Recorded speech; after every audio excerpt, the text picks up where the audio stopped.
Bon, si vous vous en souvenez, j'ai déjà parlé de Frank Ocean dans ma vidéo rétrospective de l'année 2016, qui est très bien au passage. Si vous l'avez pas vu, allez la voir quand même, s'il vous plaît. Mais comme ma mère m'a toujours dit, quand on aime, on ne compte pas. Et c'est bien vrai, ça maman. Et je me suis dit que ça pourrait être intéressant que cette fois-ci, on se concentre vraiment en profondeur sur sa carrière et qu'on revienne un petit peu sur tout ce qui s'est passé. Tant il y a de mystères et de choses à dire sur celle-ci. Parce qu'aujourd'hui, j'ai vraiment envie de parler de ce mec. Et pas par rapport à un album ou un son ou quelque chose qu'il a pu faire, non. Je veux surtout revenir sur ce qu'il représente, la manière dont il s'est construit et ce qu'il dégage même quelquefois sans rien dire. Et surtout souvent sans rien dire, malheureusement. Frank Ocean, c'est vraiment un artiste qu'on n'arrive pas à saisir. Il y a des musiciens qu'on comprend, on peut les analyser, presque les décortiquer. Et puis, il y a Frank Ocean. Parce que lui, c'est différent. Il est dans sa sphère. Il échappe à tout. Parce que sa musique, elle se résume pas à des simples albums pour moi. C'est une sensation, une émotion qui te reste dans la tête longtemps après l'écoute. On a l'impression que sa musique nous touche, mais qu'il y a quand même une distance qui est quand même bien présente, comme une relation avec ton ex. Et après je dis ça, mais c'est un ressenti que j'ai. Et si j'en parle, c'est que je suis pas fou non plus. Hein,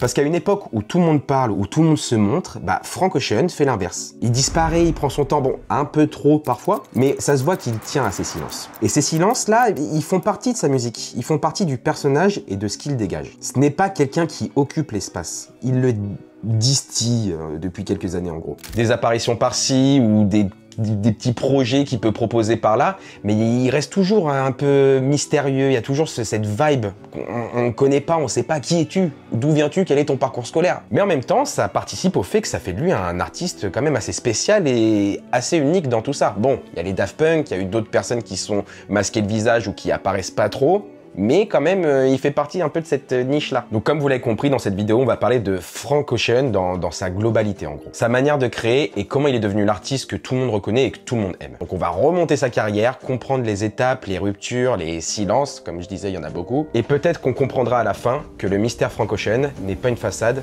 mais son œuvre.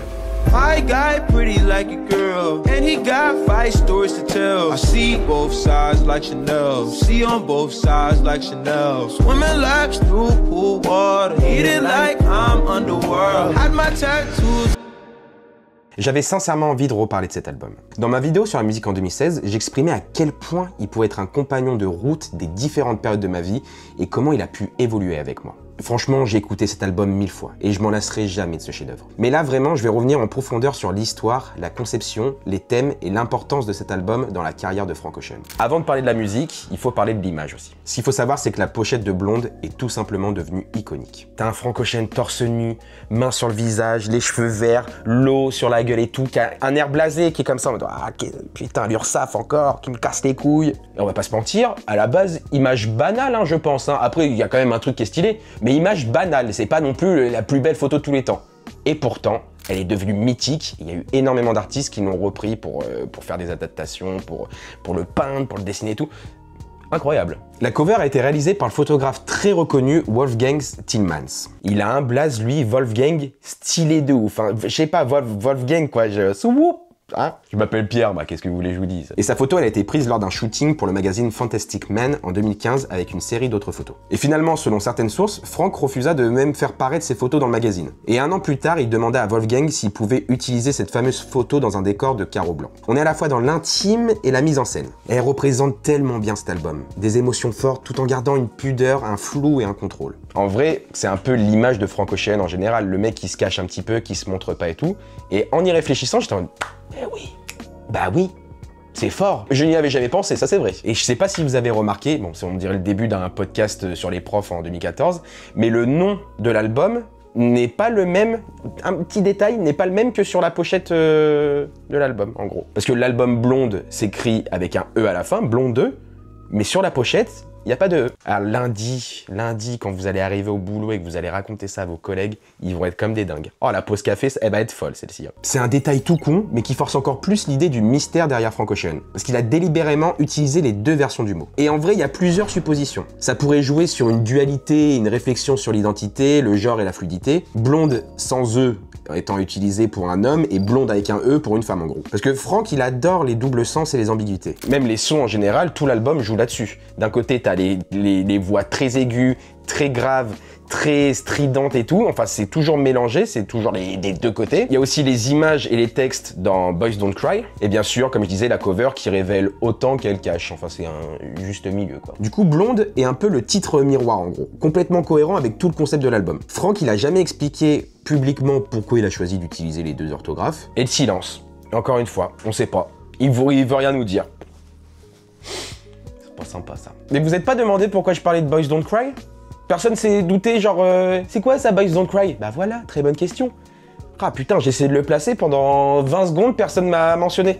On va en parler. Parce que c'est très important pour comprendre Blonde en fait. Et plus largement, le fonctionnement de Frank Ocean. Parce qu'à la base, quand il quitte Def Jam, le label dans lequel il avait sorti Channel Orange, son premier album, et on y reviendra bien sûr, Frank fonde son propre label indépendant, Boys Don't Cry. Et donc vous l'avez compris, c'est sous ce nom qu'il sort Blonde en 2016. Mais en parallèle, c'est aussi un magazine imprimé qu'il lance. Mais après, c'est pas un simple livret, hein. C'est un objet d'art et une sorte d'extension visuelle de l'album en gros. Et la particularité, c'est qu'il a été distribué gratuitement dans plusieurs pop-up stores dans les Apple Music en gros. Bon après le magazine, il contient des textes, des essais, des poèmes d'artistes invités, des photographies et même des tracklists alternatives de Blonde. Alors, il est pas souvent là notre Franquito, mais quand il est là, il se donne à fond par contre. Hein. Mais il y a aussi la photo qui, je pense, vous connaissez parce qu'elle est utilisée pas mal dans des PP Instagram ou Twitter et tout, de Franck avec un casque de Formule 1, je crois que c'est un casque de Formule 1. Symbolisant toujours cette pudeur et cette protection, mais en y ajoutant quand même la vitesse, le mouvement et la fuite des voitures et motos, qui sont en vrai un motif récurrent de son art. La cover de son premier projet Nostalgia Ultra en est une preuve. Mais aussi pour comprendre Blonde, il faut parler de son projet qui le précède juste avant, c'est Endless. Endless, c'est une sorte de film musical sorti la veille de Blonde, en exclusivité sur Apple Music. Et en gros, le truc, c'est 45 minutes où on voit Frank Ocean en train de construire un escalier en bois, avec les sons, la tracklist qui passe derrière. Là, vous parlez de Riles et tout. Hey, essaye de faire ça, Riles. T'as déjà réussi à construire un escalier, toi? Je crois pas, non. C'est bien courir. J'ai fait 2 marathons hein, en un mois. Hein. Tout le monde peut courir. Hein. Va construire un escalier, c'est chiant à mourir. Bon, on rigole, mais en vrai, quand on regarde ça, c'est quand même très expérimental. C'est pas un clip, en gros, c'est une performance. Et surtout, c'était un dernier cadeau à son ancien label, Def Jam. En livrant Endless, il termine son contrat. Ça se finissait, c'était comme ça. Et c'est comme ça que le lendemain de la fin du contrat, Endless, tout ça, ciao ciao, il sort Blonde sur son label. Et il est pas bête, notre Franquito. Hein. Mais bon, revenons un peu sur le projet. Ce qui en fait sa force est le fait qu'il n'y ait pas seulement un album.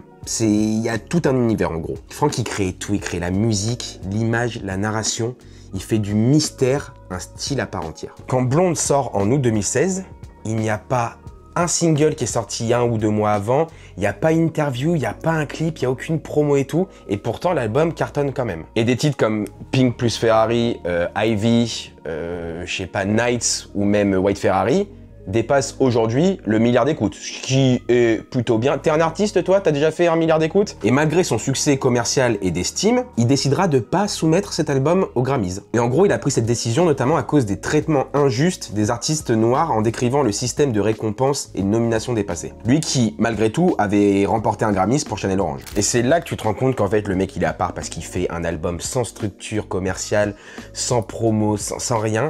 Et ça devient, c'est quand même un carton qui est mythique aujourd'hui. Et même au niveau des hits, si on utilise le terme hit, l'album n'a pas de hit. Vous allez dire, mais si, ce son il est trop bien et tout. Oui, mais pour moi, le terme hit, c'est vraiment le qui passait partout à la radio et choses comme ça. En fait, ça a plus été sur les plateformes comme Spotify, comme Deezer, les trucs comme ça. En plus, à cette époque-là, c'était les années où on écoutait de plus en plus les sons en streaming. C'est plus des sons qu'on écoutait tous, qu'on aimait bien. Mais est-ce que vous avez déjà entendu Pink plus White ou White Ferrari dans une voiture, à la radio? Je ne crois pas. Enfin, qui écoute encore la radio? Ça, c'est aussi une autre question. Ça, et en vrai, je vais pas revenir sur chaque morceau un par un et tout, décryptage de pourquoi il dit ça, pourquoi...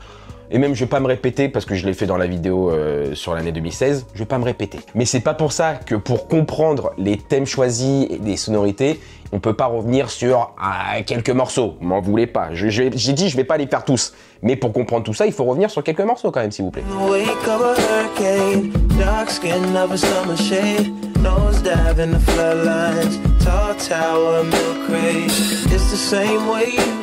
Pink plus White, je sais même pas si on dit Pink and White ou Pink plus White ou je sais pas, qui a été produit par Pharrell Williams et selon moi le titre le plus connu. Qui ne l'a jamais fait ou alors a imaginé, s'est dit oh là s'il y a un beau coucher de soleil en story et tout, n'a jamais voulu mettre ce son dedans. Je sais que c'est vraiment, à part Petit Biscuit, il y a les roulous qui mettent Petit Biscuit, Sunset Lover, je sais pas quoi.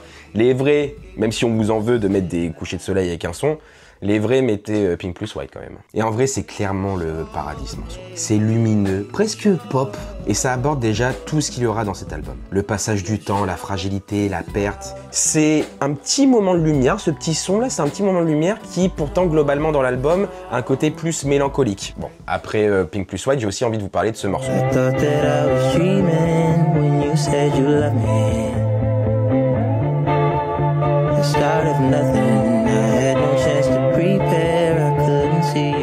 Ivy, qui arrive juste après l'iconique intro de Nikes, est clairement l'ouverture émotionnelle de l'album. Une guitare, une voix, t'es transporté autoroute du kiff. On est sur quoi là? Bah je pense qu'on est sur l'autoroute du kiff, ouais. Ouais, ça se sent plutôt, ouais. Bah oui, mon pote, c'est Ivy. Et là, je vais vous dire un truc, vous êtes prêtes les filles à m'envoyer un DM parce que vous allez toutes croque-love, je vais vous sortir une phrase de zinzin. C'est pas une simple chanson sur l'amour. C'est une chanson sur la mémoire de l'amour. Gamberge, gingembre. J'enjambe bien à celle-ci. En vrai, ce son, il me procure toujours quelque chose de particulier. Tu sais, t'as envie de vivre une histoire d'amour profonde, de ressentir des trucs, de partager quelque chose avec quelqu'un d'intime. Alors, peut-être que je suis allé un peu trop loin. Bah après, ce son, il me rend ouf, hein, je vais pas vous mentir. Mais c'est là que Blonde brille et se construit autour d'un fil conducteur. Des souvenirs qui s'effacent et des sentiments qui restent. Et tout ça, bah c'est pour ça qu'il t'accompagne encore aujourd'hui. Alors que l'album, il est sorti bientôt dans 10 ans. L'année prochaine, ça fait 10 ans, là. Bah ouais, voilà, 10 ans. Aussi, bah comment on peut parler de Blonde sans parler de ce morceau? Round your city, round the clock. Everybody needs you. No, you can't make everybody equal. Avec Nights, on arrive au cœur de l'album et peut-être sur l'un des beat switch. En gros, c'est l'un des changements de prod dans le même son, beat switch comme on dit alors. De l'histoire de la musique. Ah, j'ai pas peur de le dire, oh là, bah prenez ma veste, allez-y, qu'est-ce que vous allez faire de toute façon? Vous savez pas où j'habite. En plus, je suis au Japon, je suis à 14 000 km, venez me chercher. Oh, il faut y aller, hein. Faut vraiment être à haineux, hein.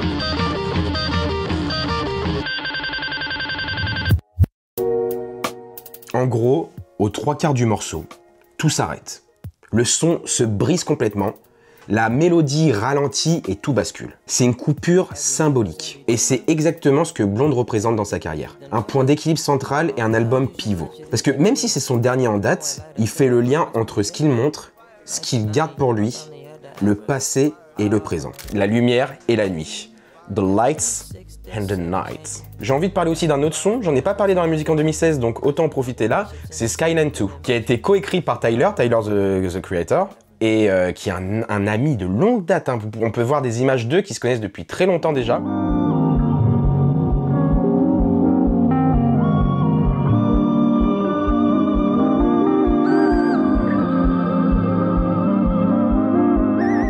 Le son est une ambiance planante, une écriture floue, mais toujours très visuelle. Bon, du Frank Ocean pur, quoi.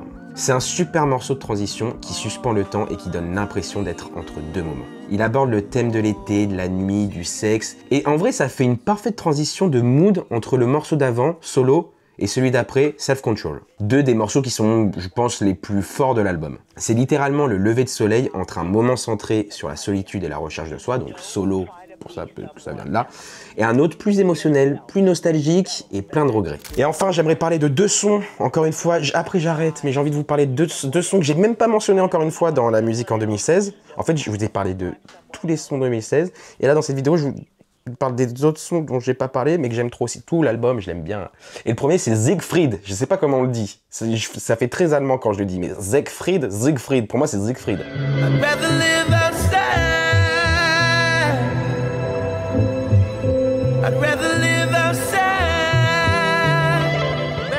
Et pour l'anecdote, il faut savoir que c'est le son préféré de la discographie de Frank Ocean, de Brad Pitt. What's your favorite Frank Ocean song? Siegfried? Oh là là là, votre lundi matin, encore une fois, va être fou, hein. Vous avez deux informations pour le moment. C'est l'un des morceaux les plus introspectifs et existentiels de sa carrière. Alors, c'est pas celui le plus connu. Franchement, dans l'album, j'ai rarement entendu quelqu'un dire « Oh bah Siegfried, c'est mon préféré ». Non, même à l'école, Siegfried n'était jamais préféré dans la classe, hein, je vais pas vous mentir. C'est un prénom qui fait qu'il est pas forcément aimé. Hein. Alors, il parle d'identité, de doute, de spiritualité quand même, comme dans beaucoup de sons, mais aussi du rejet du conformisme. I'm not brave. Il y a beaucoup de silence et de rupture. Ça ressemble un petit peu à une sorte de... C'est la structure d'un poème parlé, en gros. À travers ce morceau, on comprend davantage la philosophie de Frank Ocean, son rapport au monde et à lui-même. Et pour le deuxième son, j'ai envie de vous parler de Godspeed. Alors Godspeed, comment vous expliquer? C'est le dernier son de l'album, et quand tu l'écoutes, t'as envie d'aller dans un champ, te mettre torse nu et d'hurler sur ton ex. Elle est pas en face de toi, mais je sais pas si vous avez l'image, un peu comme le mème là de la meuf qui jette un caillou qui fait bah, c'est un peu ça. T'es ridicule de l'extérieur, mais toi avec la musique, t'as le truc. Voilà. Wishing you Godspeed, glory. There will be mountains you won't move. En vrai, il clôt l'album Blonde sur une bénédiction, un adieu plein de tendresse, c'est un câlin le truc. Et c'est l'une des rares fois où Frank parle d'amour de manière apaisée. Hein. Et je trouve que c'est un très bon son pour conclure l'album et passer à la suite de sa carrière en gros. Je suis bon en transition. Hein. Donc pour conclure cet album, je pense que Blonde, c'est vraiment, je le dis, je me répète par rapport à ça, c'est l'album, il y en a des albums, je pense que vous connaissez, où à chaque réécoute, tu redécouvres un nouvel univers, où il y a un changement de mood par rapport à ton âge, si tu évolues et tout, mais pour moi c'est vraiment ça. Et je pense que c'est méga classique de dire ça pour des albums qui sont un minimum connus et considérés comme profonds de base, mais là il y a la voix, il y a l'instrument, j'allais dire l'instrument, mais oui, la voix, l'instrument, il y en a partout, mais je sais pas comment expliquer, mais il y a tout un truc, toute une harmonie, tout un truc qui fait que, pour moi, je trouve qu'il est exceptionnel cet album. Ça parle du temps, de l'amour, de la solitude, de la mémoire, plein de choses. On comprend les thèmes sans vraiment comprendre les énigmes, enfin, quelquefois, si tu vraiment te vas dedans, tu peux comprendre, mais dans tout ça, c'est pas dérangeant parce que derrière, les sonorités, la voix et tout, c'est beau, donc c'est pas dérangeant vraiment. Ce qui est sûr, c'est que croyez-moi, si vous l'avez jamais écouté, déjà ce qui est dingue, que vous l'ayez jamais écouté alors que ça fait 12 fois que je vous dis allez l'écouter, putain cet album, et bah c'est que si vous l'écoutez pour la première fois déjà, vous avez une chance incroyable de le découvrir que maintenant, et surtout vous n'allez pas en ressortir indemne, ça c'est sûr dans tous les cas.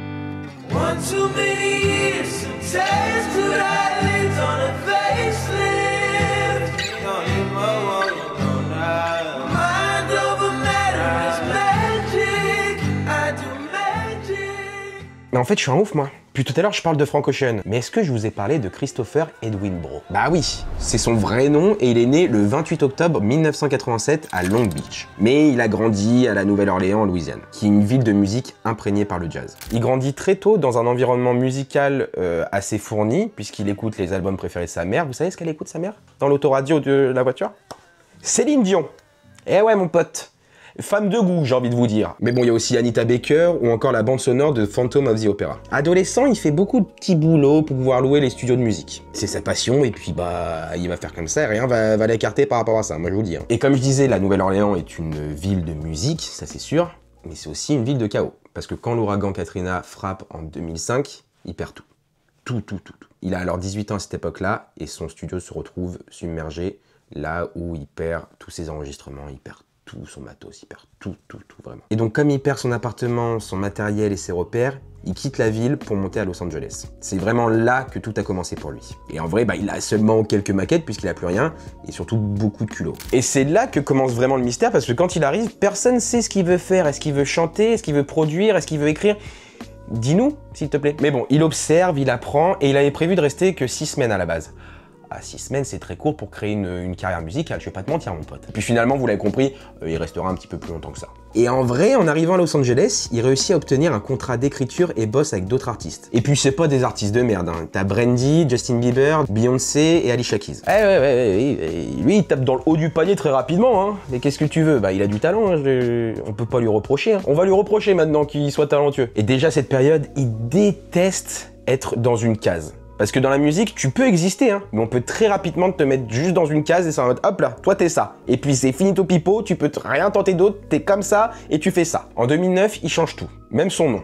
Le nom qu'il a actuellement, c'est Frank Ocean et il le prend en 2009 parce que c'est un hommage à Frank Sinatra et à son film préféré, Ocean Eleven. Alors, mélange très curieux, mais ça sonne très bien, je trouve. Je trouve que c'est stylé. Alors, est-ce que c'est parce que maintenant on connaît Frank Ocean?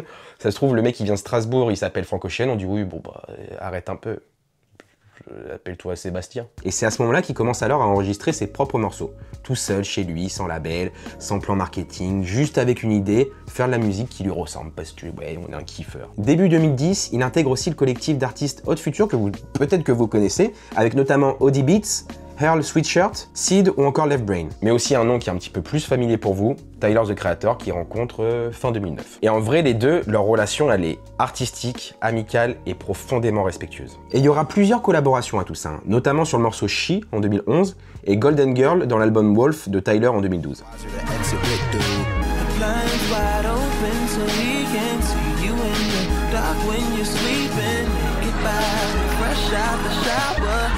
Touch yourself after hours. You're a girl on this island.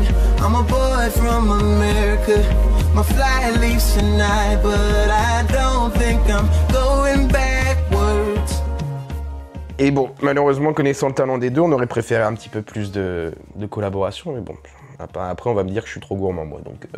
Et donc, leur groupe Haute Future rassemblait plusieurs jeunes artistes prometteurs de LA, Los Angeles, si vous voulez. Et à l'époque, Frank se démarque déjà avec son côté plus mélodique, mystérieux et introspectif. C'était pas le mec qu'on voyait tout le temps, qui se mettait devant et tout, quoi. Là où, de l'autre côté, t'avais quand même un Tyler the Creator qui, déjà, à l'époque, était un petit peu plus énergique que les autres. Et donc, en 2011, naît la première création de Frank Ocean, Nostalgia Ultra. Une mixtape balancée comme ça, sans prévenir ni rien sur Internet. Allez, écoutez-le.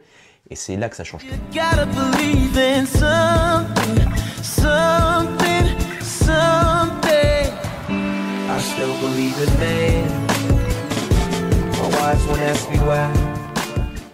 Bah oui, parce que Nostalgia Ultra présente dès le début le Frank Ocean tel qu'on le connaît. Une écriture très personnelle, un univers cinématographique, et des samples variés et impossibles à lire comme Coldplay, MGMT ou encore The Eagles. Il y parle d'amour, de regrets, de rêves américains qui s'effritent directement liés à son histoire. Et il n'est pas dans une démarche marketing ou de personnage public, bah non, sinon tu sors pas ton projet comme ça sans prévenir tout le monde. Hein. Et en vrai non, il cherche pas à séduire, hein. C'est juste raconter seulement comment il ressent ce monde, quoi. Et à l'époque, il s'exprimait principalement sur Tumblr. Tumblr, je suis obligé d'expliquer. Si j'explique, c'est qu'on a pris un gros coup de vieux dans la gueule. En gros, Tumblr, c'était un blog en ligne où tu pouvais écrire, où tu pouvais...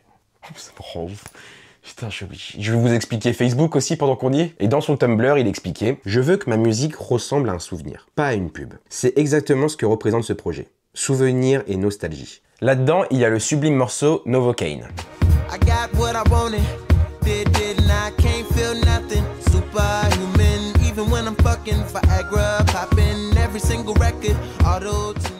C'est un bijou celui-ci. Il parle de désensibilisation et d'amour sous anesthésie, avec un mystère déjà bien présent. Certes, il te parle d'intimité, mais tu sais jamais si c'est vrai ou s'il invente. Ou alors qu'il raconte vraiment sa vie, quoi. En quelque sorte, avec ce son, c'est déjà un peu le mythe qui commence à prendre place, quoi. Et dans tout ça, le label Def Jam, qui est un mythique label de musique, qu'il avait ignoré jusque-là, commence un peu à paniquer. Parce que Nostalgia Ultra fait déjà beaucoup parler. Sans promo, sans budget, juste par le bouche à oreille. Et en gros, frustré du manque de reconnaissance du label, qu'il l'avait signé en 2009, Frank Ocean sort cette mixtape en auto-édition sans l'accord du label. Et ça prend de l'ampleur et Def Jam se dit qu'il va falloir lui accorder un petit peu plus d'importance, non? Et grâce à ce succès, il sort un album sous Def Jam, sous le label, qui est considéré pour moi aussi comme un chef-d'œuvre, Chanel Orange. Et encore aujourd'hui, je sais pas qui choisir entre Blonde et Chanel Orange. C'est lequel est le meilleur album? Au pire, on s'en fout, on prend les deux, acceptons ces deux goats tant qu'ils sont encore présents, et ils le seront toute nos vies, mais je peux pas choisir moi. Sur cet album, il fait ce que personne n'attendait. Il parle d'amour,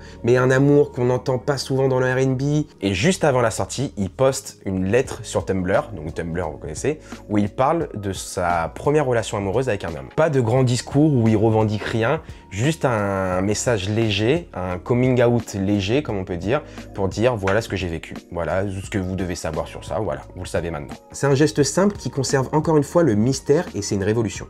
Cette lettre est un moment charnière dans sa carrière. Et là, on voit toute sa personnalité dans sa communication, pudique et sans trop d'explications. Et encore une fois, Frank Ocean, il crée le mystère avec sincérité. Et quand il chante Bad Religion, un excellent morceau de l'album, en live, seul au piano, sur la télé américaine dans Jimmy Fallon Show, c'est bouleversant. Pas parce qu'il pleure, non, même pas par rapport à ça, seulement grâce à sa voix et le fait qu'il ne cache rien.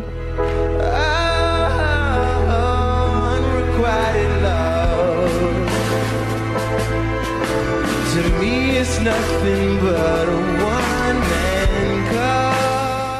Et donc voici un petit florilège de sons que j'adore de cet album. Voilà, je vous le donne, c'est gratos, une petite compilation. She's working at the pyramid tonight. Working at the pyramid, yeah, yeah. Working at the pyramid tonight. You've had a landscaper and a housekeeper since you were born. The sunshine always kept you warm. In the middle of Arkansas, with a little rock left in that glass stick. Used to date a blonde. You used to hit it raw. I'm nervous Forrest Gump. My fingertips and my lips, they burn from the cigarette. Et donc Chanel Orange, c'est un peu le moment où tout le monde commence à découvrir Frank Ocean en vrai. Mais paradoxalement, c'est aussi le moment où il commence un petit peu à lui reculer, à se dire ah, bon, je prends un peu de distance moi dans tout ça. Ça commence à marcher frère, reste avec nous là un peu s'il te plaît. Et après ça, silence. Silence radio. Pas d'interview, pas de promo ni rien. Le mec disparaît. Et c'est ça qui crée le mystère, c'est que ce gars pourrait tout avoir, mais il choisit le silence. Pendant 4 ans, on ne sait pas ce qu'il fait. On attend. Et en même temps, on se rend compte que c'est ça son truc, le silence comme forme d'expression. Et quand il revient enfin, c'est en sortant un film. Un film où il construit un escalier en bois. Hein. Mais bah merci Franck, c'est sympa. Hein. Mais bon, après la musique est bonne, donc on accepte, mais t'imagines toi, 4 ans que t'as plus aucune news, truc qui pop, il construit un escalier en bois. Tu nous prends pour des contes ou ça se passe comment en fait?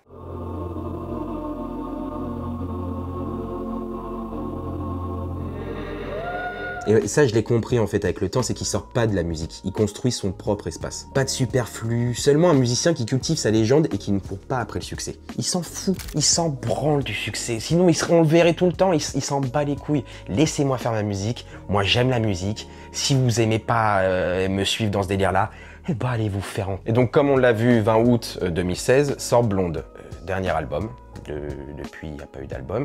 Et pourtant, c'était un succès énorme. Et tu aurais pu te dire, comme tous les autres artistes, 2016, il aurait pu enchaîner avec une tournée, il aurait pu faire des clips de tout ça, il aurait pu faire des interviews et tout. Le roi du silence, il fait comme pour Chanel Orange, il fait pas de promo, il fait rien, il disparaît encore une fois. Et depuis cet album, bah, le gars est devenu un artiste fantôme, une énigme vivante en gros. Pendant des mois, des années même, si t'es fan de l'artiste, t'as vraiment rien à te mettre sous la dent. Mais paradoxalement, c'est pour ça qu'on l'attend encore plus après. Franck, il a compris un truc très simple. Le mystère, c'est pas une posture, c'est une façon de créer de la présence à travers l'absence. Dit comme ça, compliqué, t'as envie de te dire ouais mais monte-toi un peu, je comprends, mais c'est comme ça qu'il le pense. En gros, c'est plus tu te tais en faisant de la bonne musique, plus les gens vont être curieux de découvrir ton univers. Moi je le vois comme ça, hein. Je pense que c'est ça vraiment. Et va savoir pourquoi 2016, il revient juste avec un petit morceau, Chanel, comme ça, il nous avait pas prévenu, c'est coucou, tiens, mange du pain là, picore, t'es comme ça, merci maître, merci. Tu relèves la tête, il est plus là.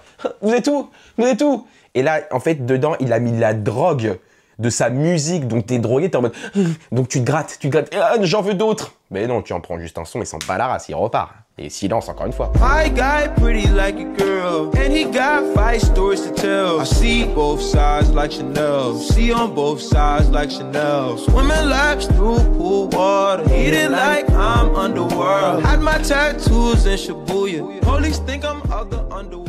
Et donc là, t'es en mode j'en veux, mais pour une fois, la même année en 2017, après Chanel, il sort Biking, je sais plus comment on dit, en feat avec Jay-Z et Tyler the Creator.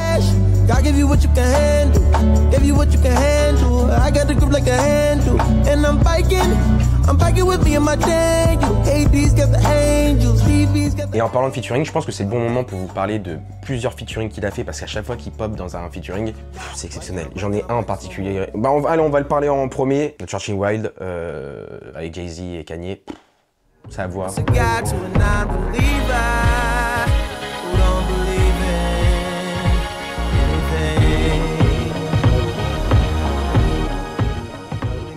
Il est fort parce que comme il crée du silence, dès qu'il apparaît dans un featuring, le truc c'est un exploit exceptionnel et tout le monde en mode on va écouter. Et même je pense que l'artiste qui le ramène dans son feat ou dans son album, je pense que ses stats doivent comme ça. Bah, et tu ramènes Frank Ocean, mon pote, c'est normal. All laws of the world tell us what goes sky and what falls. It's a superpower. The laws of the world. Do you try on all your nights like this? I might. Put some spotlight on the slide. Whatever comes, comes too clear. We put it out, thought it was smoke. This 504. This is at home, right down the street from Alamo. Open his eyes, don't mean it moving slow, even though the speak out. Et c'est fascinant parce que le gars il contrôle le temps, chaque truc qu'il va faire, chaque petit tweet et tout. Nous on attend, on est qu'est-ce qu'il va faire? Il va mettre un extrait, une story, il va juste, il y aura un son en fond, on va essayer d'analyser et tout. C'est très fort, honnêtement c'est très fort d'en arriver à ça. À noter aussi qu'en 2017, oh c'est fou, il a fait, en fait je suis en train de dire que le mec il apparaît jamais, mais en 2017 il a fait plein de trucs. Il a créé Blonde Radio, sur Apple Music. Et en gros c'était une émission de radio mais sans animateur quoi. Mais comme nous on voulait du pain, bah, on mangeait. Après, il y avait DHL et In My Room qui sont en exclusivité qu'il avait partagé. Moi, j'avais bien aimé. In My Room, j'avais vraiment bien aimé. Même DHL, j'avais bien aimé. Mais les deux sons, ah bah on accède, vas-y, on prend. Ah bah repart 6 ans, vas-y, on va écouter ces deux musiques pendant 10 ans. Bah on prend, allez. First they kiss, then they bite soft. Then that bitch wanna play it off. Fucking, I'm pretty still in the pit of snakes. With serpent shakes and brand new skills. I need a new face. I'm tired of these riddles. Acting familiar. Tip of the pocket, turn it to pop. Ooh, ooh, baby be mine. Got a pack, came from the DHL. Just got up with a pack. Got out of pack, came from the DHL. Just got up like a pill. Et dans tout ça, parce qu'on parle de lui, c'est très bien et tout, mais on est obligé d'aborder un sujet quand même, Coachella. En 2012, il montait sur la scène de Coachella pour la première fois, seul avec son clavier et sa voix tremblante. Un moment suspendu, intime, presque timide. Vous vous en doutez, ça devait être beau. Hein. Moi, j'y étais pas, mais ça devait être beau. Hein. Puis en 2023, il revient. 10 ans après, un petit peu plus de 10 ans, il revient. Attendu comme le Messie, le gars. T'es en mode, oh, Frank Ocean, Coachella, Dieu merci. Bon, encore une fois, j'y étais pas, hein, vous vous en doutez. Mais là, par contre, bah, il va offrir tout l'inverse de ce que tout le monde voulait. Un show désordonné, sans live stream, commencé en retard et qui termine en plus brusquement de façon mais floue. Hein. Et sur place, beaucoup de fans ont forcément crié à la déception. Ils étaient en me disant, quoi cette merde? Genre, 10 ans qu'on attend ça et c'est ça là.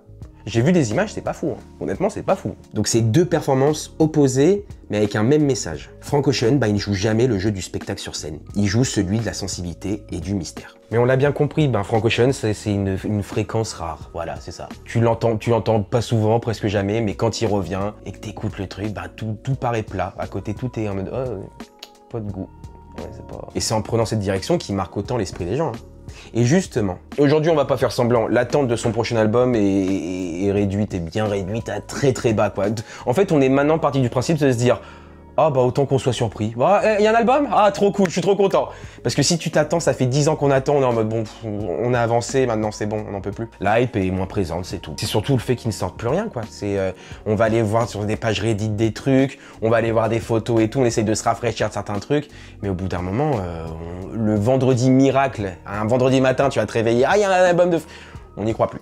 On n'y croit plus. Et le gars, il a même pas 40 ans. Hein. Et on sait que s'il devait sortir quelque chose, ça serait forcément quelque chose d'innovant. Et ça briserait certainement Internet. En vrai, la question, c'est est-ce qu'il a vraiment besoin d'une hype? Et moi, je pense pas vraiment. Honnêtement, je pense sincèrement que non. Je pense que Frank, il a atteint ce statut si rare. C'est celui d'un artiste dont le simple silence et la simple personnalité mystérieuse gardent plus de poids qu'un album entier. Et il a plus besoin de nouvel album pour exister, hein, en vrai. C'est triste hein, pour dire pour nous, mais pour lui, c'est vrai, il a plus besoin d'un autre album. Blonde, qui reste à ce jour son plus gros succès, lui a donné une liberté que très peu d'artistes peuvent avoir maintenant. Et peut-être que si on regarde bien, il a peut-être tout dit dans ce dernier album. Hein. Et depuis, bah, il avance comme un créatif qui n'a plus rien à prouver. On sait juste qu'aujourd'hui, il fait des bijoux. Il s'intéresse aussi un peu à la mode. Il s'intéresse à la photographie, plein de choses comme ça. Et c'est peut-être ça, sa vraie carrière actuellement. Vivre en tant qu'artiste et pas en tant que produit. Et peut-être qu'on s'en rend pas compte, parce que c'est encore un peu frais dans nos têtes et tout, mais Frank Ocean, il a influencé une génération entière. Parce que quand on voit des artistes comme Steve Lacy, Cizay, Brent Faiyaz, Daniel Caesar, ou même Tyler, the Creator, hein, dans ses derniers albums, hein, tous reconnaissent son impact culturel et prolongent son héritage en plongeant dans la sincérité et l'émotion brute sans jamais trop en faire. Il a pas seulement créé un style, il a aussi créé une attitude. Celle de faire exactement ce que tu veux. Même si les gens ne comprennent pas, fais ce que tu veux. Et ça, bah, j'ai l'impression que c'est la marque des génies de la musique. On peut le dire sans souci, je pense qu'il a laissé une trace indélébile dans le monde de la musique, tout en ayant en plus ce luxe de garder ce mystère et cette discrétion qui fait qu'aujourd'hui, je pense que le mec, il est à la cool et personne ne le fait chier, quoi. Son histoire est riche, folle, complètement folle. Bien sûr, on n'a pas tout abordé les petits détails dans cette vidéo, ça c'est sûr. Mais ce que je peux le plus vous conseiller, c'est d'écouter ou de réécouter ces projets qui n'ont pas vieilli. Il y en a un qui a maintenant 13-14 ans, l'autre qui va avoir 10 ans. Ça n'a pas vieilli d'1 millimètre. Maintenant, mon Franquito, je pense que tu verras cette vidéo, parce qu'on s'est parlé la semaine dernière, on s'était croisés au Intermarché.